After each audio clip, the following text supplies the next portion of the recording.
In this short video, I'll show you how to quickly and easily get panels for your Kick channel without any prior design knowledge. Kicklet is not just a chatbot for Kick, it also offers various tools that can help streamers get started quickly and easily. First, go to the Kicklet.app website. From there, navigate in the right-hand menu to Graphic Design and then click on Panel Generator. Here, you'll see a creator for Kick panels opens up. You can adjust the settings to your liking.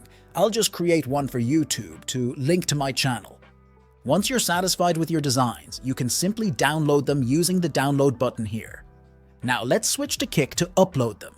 Go to your own channel and then click on Edit Panels. Here you can create and upload as many panels as you like.